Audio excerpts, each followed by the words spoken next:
दोस्तों नमस्कार। घटनाचक्र नॉलेज पर आपका बहुत बहुत स्वागत है। तो आज हम आपके लिए लेकर उपस्थित हुए हैं रीजनिंग की क्लास जो चल रही थी उसका पार्ट आज 4 है और इसमें हम आपके लिए 20 प्रश्न बहुत ही सेलेक्टेड और पिछले एग्जाम में पूछे हुए प्रश्नों को लेकर आए हैं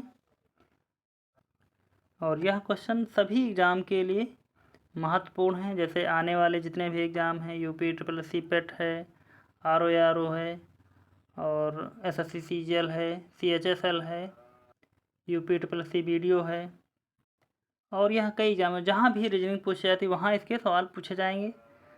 तो हम क्वेश्चनों की तरफ बढ़ने से पहले आपसे रिक्वेस्ट करते हैं कि यदि आप सभी लोगों ने चैनल को सब्सक्राइब नहीं किया तो सब्सक्राइब कर लें और लाइक कर दें और दोस्तों तक शेयर भी कर दें जिससे यह वीडियो सभी तक पहुंच जाए। तो सीधे हम बढ़ते हैं फिर प्रश्नों की तरफ।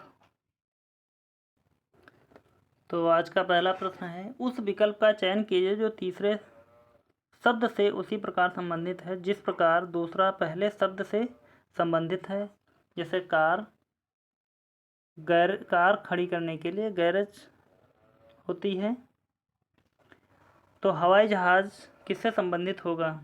हवाई जहाज़ अगर देखा जाए तो हवाई जहाज़ के लिए यहाँ हैंगर का प्रयोग होता है, रनवे का नहीं, क्योंकि रनवे लैंड करने के लिए होता है हवाई जहाज़ के लिए या उड़ान भरने के लिए। तो यहाँ पर उत्तर सही हो जाएगा डी। अगला प्रश्न देखते हैं। इन्फॉर्मेशन इसमें दिया गया है। इन्फॉर्मेशन दिए गए शब्दों में से उस शब्द का चयन कीजिए जिसे दिए गए शब्दों के अक्षरों का प्रयोग करके नहीं बनाया जा सकता है। तो इसमें कौन सा नहीं बनाया जा सकता है, यानी कि देखते हैं।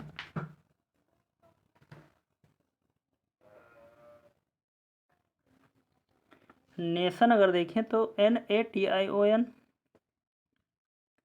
इन्फॉर्मेशन में तो ये सारे शब्द आते हैं। इंफ्रा INF तो पहले ही है और FRA आगे है तो ये भी बनाया जा सकता है। राशन अगर देखें TION तो लास्ट में लगा हुआ है और RA मिल चुका है हमें तो ये भी बन सकता है। और मैटर अगर देखें तो मैटर फिर नहीं बनेगा क्योंकि इसमें ई का प्रयोग हुआ और इन्फॉर्मेशन में ई नहीं है, इस कारण हमारा चौथा उत्तर सही है। अगला प्रश्न देखते हैं। अगला प्रश्न है, श्रृंखला में आने वाली अगली संख्या ज्ञात कीजिए। तो श्रृंखला अगर देखते हैं तो इसको हम बड़ा बड़ा पूरे प्रश्न पर लिख लेते हैं। 11, 22, 25, 50 और 53 क्वेश्चन मार्क। अगर इसको देखें 11 और 22 का कोई संबंध निकल रहा, 25 फिर नहीं बनेगा, संख्याएँ बढ़ रही, तो इनको गैप करके देखते हैं। गैप करने से हमारा क्या मिलता है और ये संख्या इससे मिलेगी और ये अगली संख्या इससे मिल जाएगी। तो हमारा इसमें अगर देखें तो 11 दूनी गुणा दो प्लस 3 हो रहा है। 25 दूनी 50, यहाँ भी गुणा 2 गुणे 2 प्लस 3 हो रहा है, 53 हो जाएगा। इस प्रकार में हमारा ऊपर वाली संख्या अगर देखते हैं मिला के 22 दूनी 44 यानी कि गुणा 2, एक मिनट कलर को चेंज कर लेते हैं थोड़ा, यहाँ पर गुणा 2 हो जाएगा प्लस 6। तो यहाँ भी अगर 50 दूनी गुणा 2 प्लस 6 कर लेते हैं, 50 दूनी 50 नहीं 50 दूनी 100 प्लस 6 जोड़ते हैं तो हमारा हो जाएगा यहाँ पर 106 और यही हमारा इसका सही उत्तर भी है। तो बढ़ते हैं अगले प्रश्न की तरफ। निम्नलिखित 4 शब्दों में से 3 शब्द किसी न किसी प्रकार एक प्रकार से समान है और एक भिन्न है। भिन्न शब्द की पहचान कीजिए। पत्थर, लोहा, एल्युमिनियम, सोना। तो अगर ये देखते हैं 3 एक तरीके से लग रहे हैं हमें। लोहा, एल्युमिनियम और पत्थर ये क्या है? रासायनिक पदार्थ।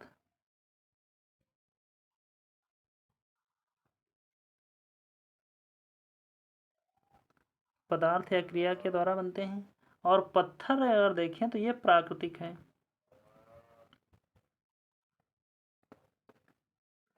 इस प्रकार हमारा पत्थर सही उत्तर हो जाएगा। अगला प्रश्न देखते हैं। यहाँ पर अगर देखें तो ये ब्लड रिलेशन का है सवाल। तो सुषमा और माला बहनें हैं। उनकी माता महादेवी का एक भाई है जिसका नाम बिंदु है। बिंदु की शादी सरु से हुई है। सरु के दो पुत्र हैं, देव और राम हैं। भीम सरु का ससुर है। भीम माला से कैसे संबंधित है? तो इसमें पूछा क्या जा रहा है, सबसे पहले ये ध्यान देना होता है कि हमें पूछ क्या रहा है। पूरा सवाल हल करने की तब ज़रूरत नहीं पड़ती, जहाँ तक पूछा जा रहा है उसी से आंसर निकालने की कोशिश करते हैं। भीम माला से कैसे संबंधित है? भीम और माला के बीच का रिलेशन हमें निकालना है। तो पहले निकालते हैं। हमें क्या दिया है? सुसला और माला, यानी कि सुसला के लिए हम एस का प्रयोग कर लेते हैं और माला के लिए एम।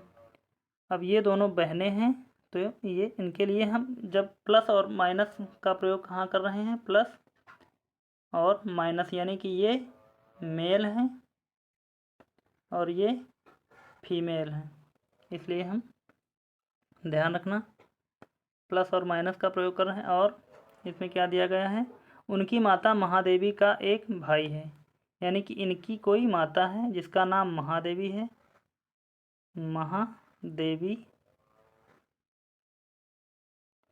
महादेवी ये माइनस से डिनोट कर देते हैं, जिसका नाम नहीं, उनकी माता महादेवी का एक भाई है, यानी कि इसका एक भाई है। क्या नाम है उसका? बिंदु।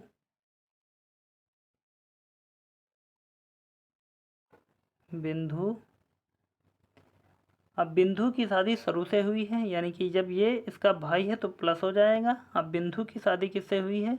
सरु से। जब ये बिंदु मेल है तो ये सरु क्या हो जाएगी? ये फीमेल हो जाएगी। अब क्या है? सरु के दो पुत्र हैं, देव और राम। अब यहाँ देव और राम के बारे में कहीं पूछा नहीं जा रहा। अब यहाँ तक हमारा जब बन गया है तो पूछा क्या जा रहा है? अगले ही देख रहे हैं स्लाइड। भीम सरु का ससुर है, यानी कि भीम जो है सरु का ससुर है, तो फिर यहाँ ये हो जाएगा भीम यहाँ पर इसका बिंदु का पिता। अब क्या पूछा जा रहा है? भीम माला से कैसे संबंधित है? अब माला, एक मिनट आप चेंज करते हैं पेन ज़रा सा हम। यहाँ ये माला यहाँ है और माला की माता ये है, इसका ये भाई है, इसका ये पिता है। तो माला का कौन है? ये माला का हो जाएगा नाना भीम। तो बढ़ते हैं अगले प्रश्न की तरफ। ये हमारा हो गया, इसका उत्तर सही आया है 4। अगला प्रश्न हमारा है, निम्नलिखित अक्षर समूहों में से 3 किसी न किसी रूप में समान हैं और इसलिए ए समूह बनाते हैं। कौन सा समूह अक्षर उस समूह से संबंधित नहीं है? तो सबसे पहले हम देखते हैं, इसमें W और D जो दिया है एक दूसरे के अपोजिट हैं। इसमें देख लेते हैं Y और B, ये अपोजिट हैं हमारे। P और की, ये भी P और के अपोजिट हैं। IR अपोजिट हैं। तो इनमें दो दो अक्षर तो चारों के मिल रहे हैं।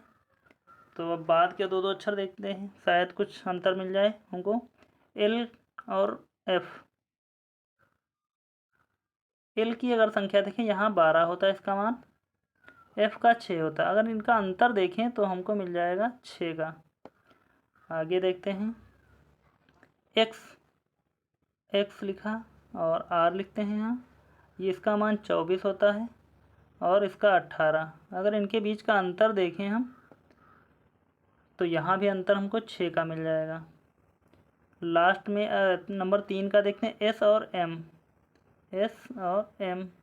S का अक्षर देखें तो हमें 19 प्राप्त होता है, M का 13। तो इस प्रकार हमको इसमें अगर देखें तो यहाँ भी हमको 6 प्राप्त हो जाएगा। और यहाँ M और T देखते हैं तो M का मान 13 और t का मान 20, इसलिए 12, m का मान 13 होता है और यहाँ 20, और इनके बीच का अगर गैप देखें हम तो यहाँ पर आ जाएगा 7।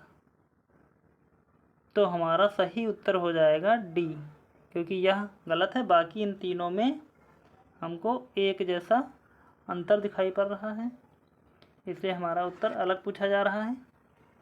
तो 4 हो जाएगा। अगले प्रश्न की तरफ बढ़ते हैं। अगला प्रश्न हमारा है, एक निश्चित कूट भाषा में पासपोर्ट को, इसको लिख लेते हैं हम सबसे पहले, पासपोर्ट PASSPORT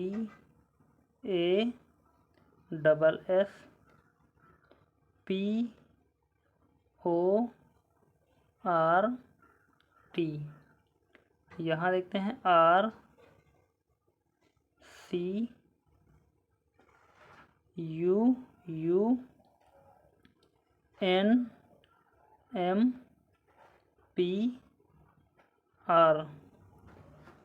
तो इसमें देखते हैं पहले क्या अंतर आता है।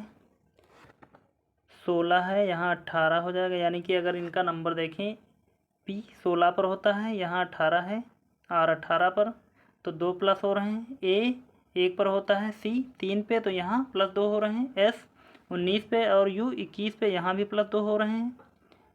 इन सभी में प्लस 2 हो रहे हैं। 1 मिनट, कलर चेंज करते हैं ज़रा। यहाँ देखते हैं अब P से N आ रहे हैं, यानी कि 16 से 14 आ रहे हैं, तो -2 हो रहा है, -2।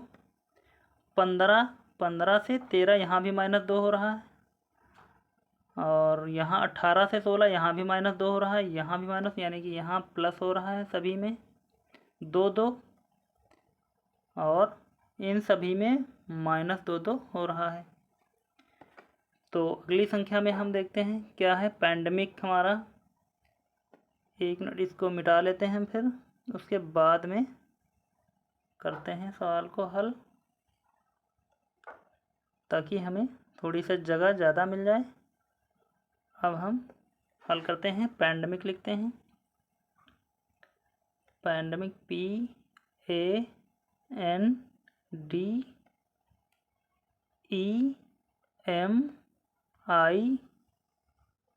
PANDEMIC। तो पहली 4 संख्याओं में हमें क्या करना है और बाद की 4 संख्याओं में क्या करना है। पहली 4 संख्याओं में हमको प्लस का 2 करना है, यहाँ पर +2 करना है और यहाँ -2 करना है। अब +2 करके लिख लेते हैं। 16 2 18 होता है, यहाँ हो जाएगा R। A +2 हो जाएगा C। N +2 हो जाएगा हमारा 14 2 16, यानी कि P, और 4 2 6, यानी कि F। अब यहाँ 5 से 2 गया, यहाँ बच जाएगा 5 से 2, तो यहाँ बचेगा 3, यानी कि C। और M 13 से 2 जाएगा, तो यहाँ आ जाएगा 11, यानी कि 11 का हो जाएगा K। I 9 होता है, 9 से 2 जाएगा, तो यहाँ पर आ जाएगा 7 का होता है G। और C 3 है, 3 से 2 जाएगा, तो कितना आ जाएगा हमारा 1, यानी कि A। अब ये हमारा किसमें है देखते हैं। तो ये हमारा RCPF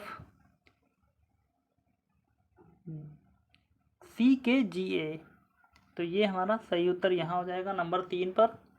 अगला प्रश्न देखते हैं।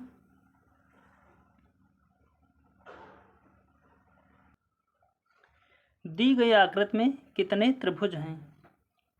तो काउंट करके देखें, ये बहुत ही इंपॉर्टेंट सवाल है, बार बार एग्जामों में पूछा जाता है। दी गई आकृति में कितने त्रिभुज हैं। अगर त्रिभुज की बात देखें तो हम सबसे पहले काउंट करने के लिए हम थोड़ा सा पहले प्रश्न को जूम कर लेते हैं, ताकि हम और आसानी से समझ पाएँ, उसके बाद में उत्तर लगाते हैं। अगर यहाँ हम देखें, यहाँ हमारे निकल कर आ जाएंगे 3, यानी कि एक ये होगा, दूसरा ये, और दोनों को मिला के 1 हो जाएगा। 3 यहाँ हो जाएंगे। उसी प्रकार यहाँ भी हमारे 3 हो जाएंगे। एक ये, दूसरा ये, तीसरा ये, चौथा ये, 4 ये हमारे निकल कर आ जाएंगे, 4 ये हो जाएंगे। और एक अगर देखें हमको 2 सबसे बड़े वाले मिल जाएंगे, यानी कि एक ये और दूसरा ये निकल कर आ जाएगा।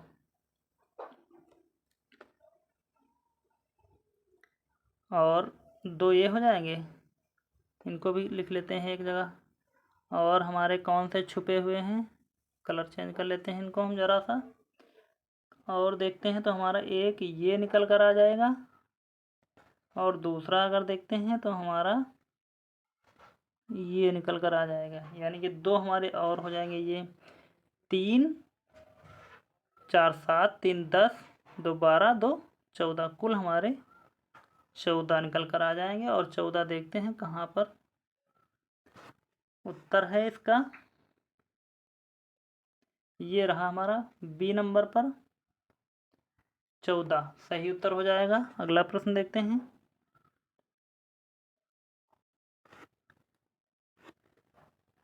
यह देखिए हमारा बहुत ही, सबसे पहले हम इसको जूम कर देते हैं ताकि आप लोग थोड़ा सा आसानी से समझ आए और आप निकालने में आपको आसानी हो जाए। नहीं हो रहा इससे ज़्यादा तो दिए गए पैटर्न का ध्यानपूर्वक अध्ययन कीजिए और दिए गए विकल्पों में से उस संख्या का चयन कीजिए जो उसमें प्रश्नवाचक चिन्ह को प्रतिस्थापित कर सकती है। तो बताएं ज़रा, क्योंकि इस क्वेश्चन का लेवल तो बहुत अच्छा है, बस आप सॉल्व कर पाएँ।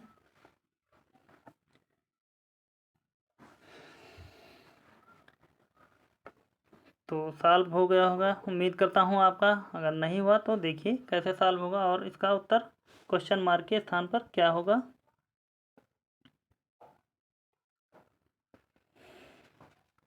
तो हम सबसे पहले जोड़ लेते हैं इनको, देखते हैं कौन सी इसमें प्रयोग किया जा रहा है। अगर इसमें देखते हैं 9 0 और 6 को जोड़ लेते हैं, यानी कि 9 + 0 + 6, यहाँ पर कितना हो जाएगा 15। दूसरा जोड़ लेते हैं 8 4 12, इस लाइन को जोड़ लेते हैं 8 4 12 3, यानी कि 8 + 4 12, 8 + 4 + 3 बराबर यहाँ भी 15 हो जाएगा हमारा। तो नीचे का अगर जोड़ते हैं 6 2 8, यानी कि 6 + 2 जो क्वेश्चन मार्क में लगा हुआ है वहाँ पर हम कितना रखें, ऑप्शन के हिसाब से अगर हम 7 रखते हैं तो 7, यहाँ भी 15 होना चाहिए, ये हो जाएगा 15। क्योंकि यहाँ पर 15 15 है तो हमको 15 ही लाना है, जब यहाँ 15 रख देंगे तो यहाँ पर 7 रखना होगा हमको। इस प्रकार हमारा यह 7 सही हो जाएगा। और अगर दूसरा तरीका देखें तो देखें किस प्रकार होगा। और इसमें एक और आसान सी ट्रिक, शायद हमने इस तरह से लगाया और किसी ने दूसरी तरह से लगाया हो। कलर चेंज करके देखते हैं। तो सबसे पहले इधर हम उसको लिखा रहे थे और इधर जोड़ते हैं, हमारा हो जाएगा। इधर की ये लाइनें अगर जोड़ते हैं 9 2 11 11 2 नहीं 9 4 13 13 2 15, इनका जोड़ भी 15 आ जाएगा। सबसे लास्ट का जोड़ लेते हैं, यानी कि 6 3 9 9 6 15, इधर भी हमारा 15 हो जाएगा। तो बीच का जोड़ने के लिए हमको ऊपर एक 0 लगा हुआ है, दूसरा ये क्वेश्चन मार्क है, तो 8 में कितना जोड़े कि 15 आ जाए।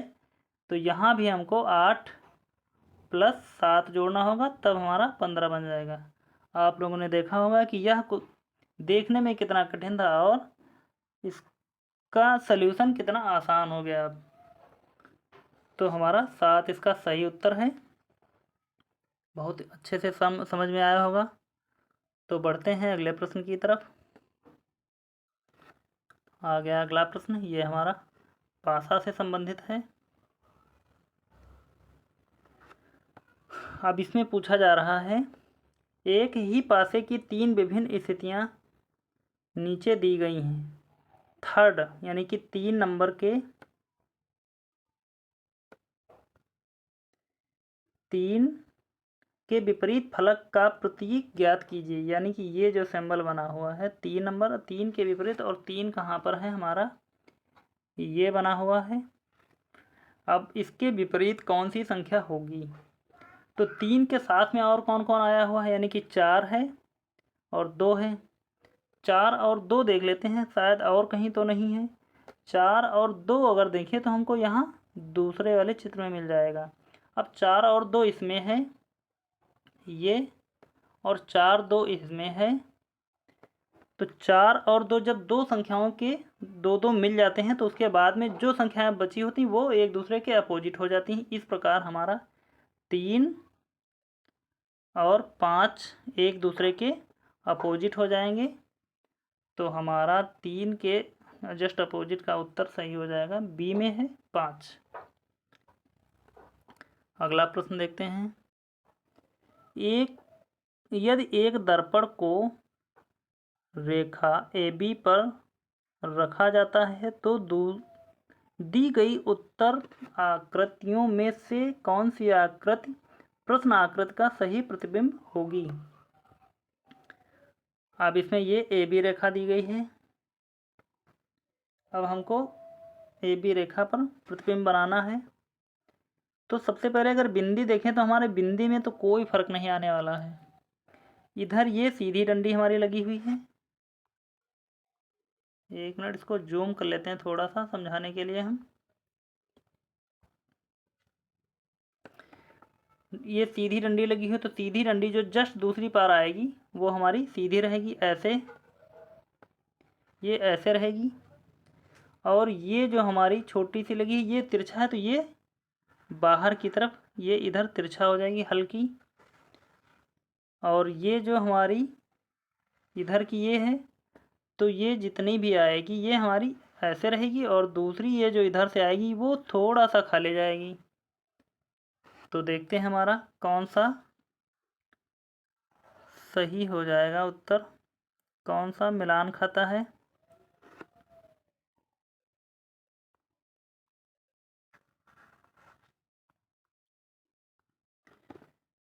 तो मिलान के लिए अगर देखें तो हमारा ये, अगर इस प्रकार का चित्र देखें तो हमारा मिल जाएगा ए में, और ए ही हमारा सही उत्तर हो जाएगा।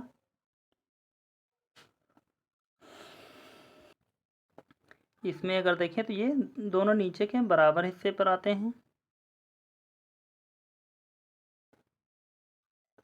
और इसमें ये दोनों लाइनें बराबर काटते हैं, ये वाली। इस प्रकार ये भी गलत हो जाएगा, और एक तो ऑप्शन दब भी गया है। तो पहला ही हमारा प्रश्न का उत्तर मिल गया है। तो आगे बढ़ते हैं। अगला प्रश्न है हमारा, कितने कर्मचारी बलवान हैं। कर्मचारी बलवान है, बलवान स्ट्रांग माने बलवान होता है, बलवान। और पूछ रहा कर्मचारी यानी कि एम्प्लॉयज, एम्प्लॉयज माने होता है कर्मचारी। लेबर यानी कि श्रमिक।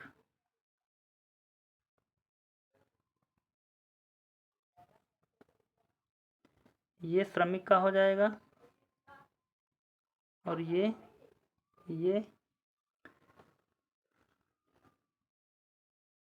तो प्रश्न हमारा पूछ रहा है कितने कर्मचारी बलवान हैं। तो बलवान में अगर देखें तो गोले के अंदर होना चाहिए, यानी कि इसके अंदर आने चाहिए। कितने कर्मचारी बलवान हैं यानी कि कर्मचारी कितने हैं, तो कर्मचारी तो इतने थे, लेकिन बलवान के अंदर देखें तो हमारे कर्मचारी आ जाएंगे यहाँ इतने, 8 और 4। इसमें ये तो कहीं नहीं कहा जा रहा है कि श्रमिक नहीं होने चाहिए, स्ट्रांग होने चाहिए, और कर्मचारी यानी कि बलवान होने चाहिए, कर्मचारी होने चाहिए। तो 8 और 4 दोनों को जोड़ सकते हैं, 8 + 4, यानी कि हमारा उत्तर हो जाएगा 12, और 12 हमारा ऑप्शन 2 में सही है। तो बढ़ते हैं अगले प्रश्न की तरफ। अगला हमारा प्रश्न रैंकिंग से है, तो देखते हैं इसको सॉल्व करके।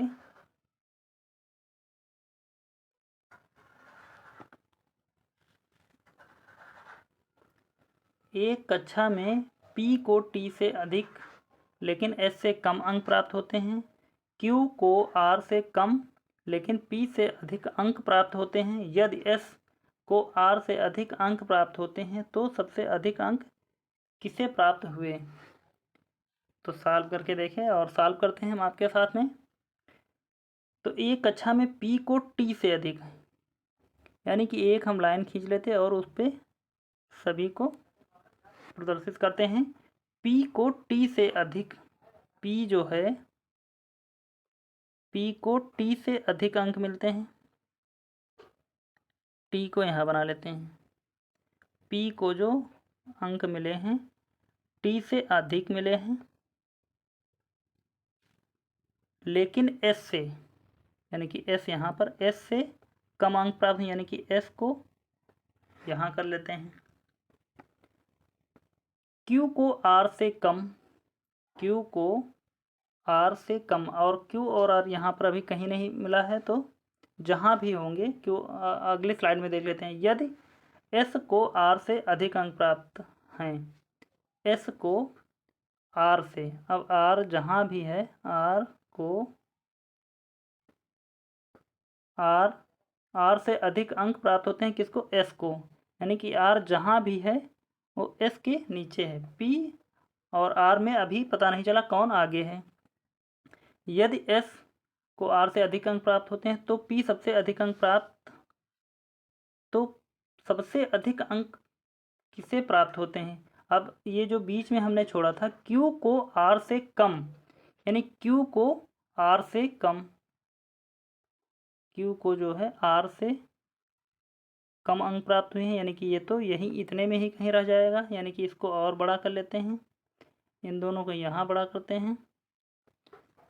अब पूछा क्या जा रहा है अगर देखें तो सबसे अधिक अंक किसे प्राप्त हुए हैं। इन दोनों में पता नहीं चला कौन किसको जाता है, लेकिन ये कन्फर्म है कि S से दोनों नीचे हैं, यानी कि सबसे अधिक अंक पूछा जा रहा है तो हमें सबसे अधिक अंक वाला मिल जाएगा, वो है हमारा S, और S हमारा मिल जाएगा ऑप्शन 2 में। तो बढ़ते हैं फिर अगले प्रश्न की तरफ। अगला प्रश्न हमारा है सीरीज से।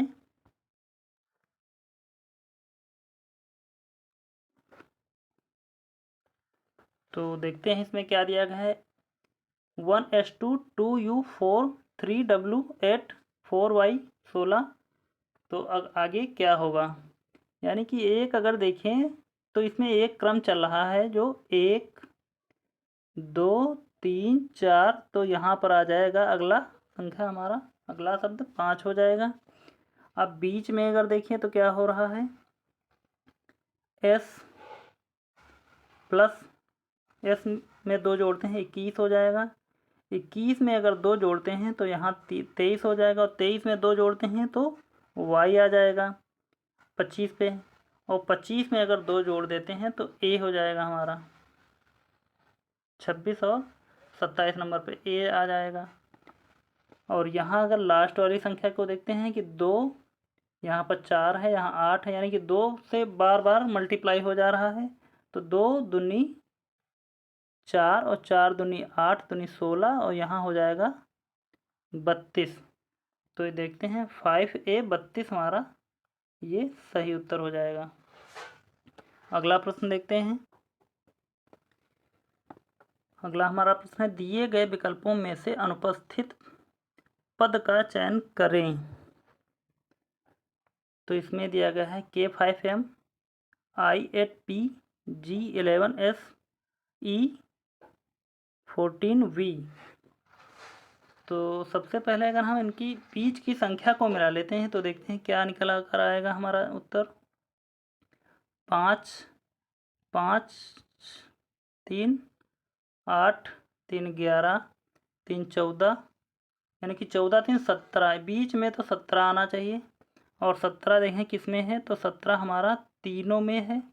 अभी हम डिसाइड नहीं कर सकते पहला, लेकिन गलत हो जाएगा। और फिर लास्ट वाली संख्या को मिला के देखें, क्योंकि लास्ट में, क्योंकि बी तीनों में सभी में है तो बी का मिलाने का कोई मतलब ही नहीं, और लास्ट वाली संख्या को अगर मिला लेते हैं तो हमारा आ जाएगा। यानी कि देखते हैं फिर क्या हो रहा है इसमें। M 13 पर है, P 16, तो 3 यहाँ प्लस और हैं, और P से सीधे S की तरफ अगर जा रहे हैं तो यहाँ भी हमारा हो जाएगा 16 3 19, यहाँ भी प्लस का 3 हो रहा है, और 19 3 22, V 22 पे होता है और यहाँ भी प्लस का 3 हो रहा है। तो आगे भी 3 अगर जोड़ते हैं V में तो V 22 पर होता है, 22 + 3 अगर जोड़ के देखते हैं तो हो जाएगा 25। अब 25 यानी कि होना चाहिए Y, और ये हमारा हो जाएगा B 17 Y। अगला प्रश्न देखते हैं। यह श्रृंखला दी गई है, इसमें से क्वेश्चन मार्क के स्थान पर क्या आएगा वो निकालना है। तो A B D G K, तो A से B तक अगर गैप देखें हमारा तो 1 का है, B से D तक 2 का आ जाएगा, D से G तक 3 का गैप है, और G से K तक 7 और 4 11, यहाँ 4 का आ जाए। तो अगला गैप हमारा, अगली संख्या का गैप हो जाएगा 5। अब 11 5 16 होना चाहिए। 16 पे क्या आएगा हमारा O, और O हमारा नहीं, ये O नहीं आएगा। 11 5 16, 16 का P होता है। P हमारा सही उत्तर हो जाएगा, यहाँ P आएगा। बढ़ते हैं अगले प्रश्न की तरफ। अगला हमारा प्रश्न श्रृंखला का है। श्रृंखला को पूरा करें। तो इसमें जो दिया है, अगर सबसे पहले हम देखें कितनी संख्याएं हैं, 3 2 5 1 6 7 8 9 10 11 12 और 12 4 16, यानी कि 4 4 के भाग में इनको डिवाइड कर सकते हैं। जब 4 4 के भाग में इनको डिवाइड करेंगे तो जहाँ भी होगा B के बाद में A आएगा और C के बाद में भी A आएगा। इस प्रकार हमें भरना है। तो एक अगर ये देखें A B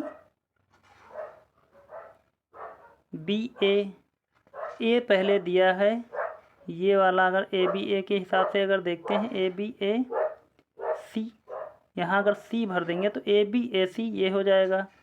यहाँ पर भी अगर देखते हैं A B A C इसी तरह। तो सबसे पहले हम B अगर भरते हैं, यहाँ पर B भर लेते हैं तो हो जाएगा A B A C, 4 ये बट जाएंगे। उसके बाद में A B A C यानी कि दूसरे भी स्थान पर C वाला भर देते हैं, यहाँ इस वाले का उठा के A B A C ये भी हो जाएगा A B A C, फिर इनको 4 में जोड़ देते हैं। उसके बाद में यहाँ पर B भरते हैं और यहाँ लास्ट में C। इस प्रकार हमारा A सही उत्तर हो जाएगा। अगला प्रश्न देखते हैं, इसमें क्या कहा जा रहा है देखते हैं। एक परिवार घूमने निकला, बेटी अपने पिता से आगे है, यानी कि बेटी जो है और पिता, बेटी जो है अपने पिता से आगे है, आगे चली। पुत्र अपनी माता से पीछे चल रहा है, पुत्र जो है अपनी माता से पीछे चल रहा है। पुत्र है, इधर माता कर लेते हैं। पुत्र जो है अपनी माता जहाँ भी चल रही, पुत्र पीछे चल रहा है। पुत्र अपनी माता से पीछे चल रहा था और पिता से आगे चल रहा था। पुत्र किससे आगे पीछे चल रहा था? पिता से तो आगे है लेकिन माता से पीछे है,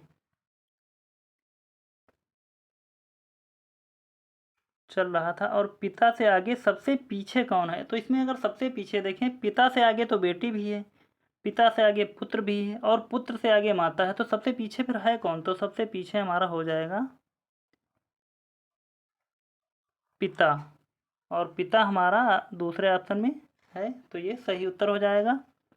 अगला प्रश्न देखते हैं। अगला हमारा प्रश्न है, तो सबसे पहले हम इसको और काफ़ी जूम कर लेते हैं जिससे हमको सॉल्व करने में बहुत ही आसानी हो जाए, और पेन को थोड़ा हम और पतला कर लेते हैं।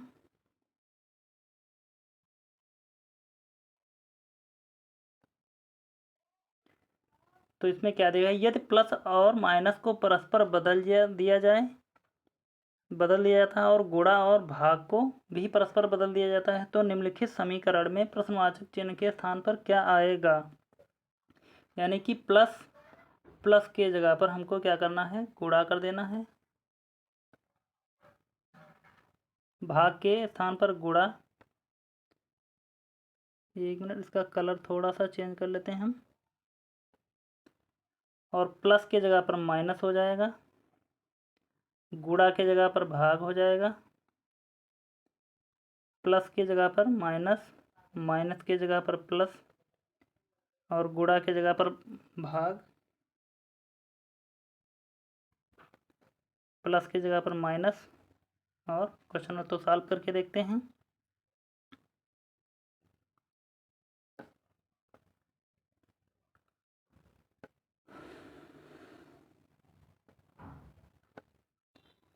अब देखते हैं हमारा जहाँ भी भाग है तो भाग को अगर 132 में भाग करते हैं तो यहाँ हमारा आ जाएगा, यहाँ बचेगा हमारा 12।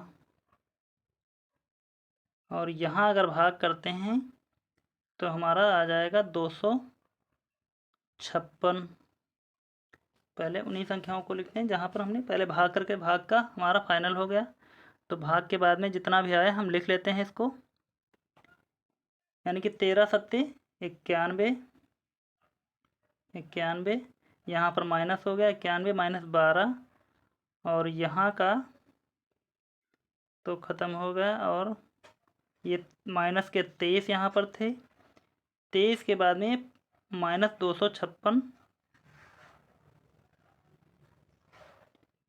तो ये प्लस का है, ये दोनों प्लस के ही हैं। यहाँ पर 23 लिखते हैं, वो भी प्लस का, माइनस 122 हो जाएगा। अब जितने भी प्लस वाले हैं प्लस वाली संख्याओं को जोड़ लेते हैं हम। ये हमारा एक यहाँ का प्लस छूट रहा था, ये हमारा ये यहाँ पर नीचे माइनस के 23 होंगे क्योंकि माइनस का चिन्ह यहाँ पर लगा है। अब हमारी कौन कौन सी संख्या बची प्लस की, यानी कि 256 एक प्लस की है और 91 प्लस की। अब इन दोनों को अगर जोड़ते हैं तो हमारा हो जाएगा 247। और माइनस वाली अगर ये तीनों जोड़ लेते हैं आपस में तो 12 और 23 और 122 ये तीनों मिलाकर हमारी हो जाएंगी 157। ये प्लस की थी, ये माइनस की थी, इससे इनको घटा देते हैं तो हमारा बचेगा 7 से 7 जाएगा, 0 4 से 5 जाता नहीं तो इसमें दहाई लिए 10, 10 4 14 से 14 से 5 गया तो यहाँ आ जाएगा 9 और 2 से 1 गया 1, अतः हमारा 190 बचेगा। और 190 देख लेते हैं, हमारा बी ऑप्शन में सही है। तो हमारा यहीं पर वीडियो ये कंप्लीट होता है और उम्मीद करता हूँ कि सारे प्रश्न आप सभी को अच्छे लगे होंगे। यदि अच्छे लगे हैं तो वीडियो को लाइक कर देना, सब्सक्राइब नहीं किया है तो सब्सक्राइब कर देना और लोगों तक शेयर भी कर देना। तो मिलते हैं फिर अगली क्लास में रीजनिंग की या किसी और सब्जेक्ट में। तो चलते हैं, फिर मिलते हैं अगले टर्न पर। जय हिंद।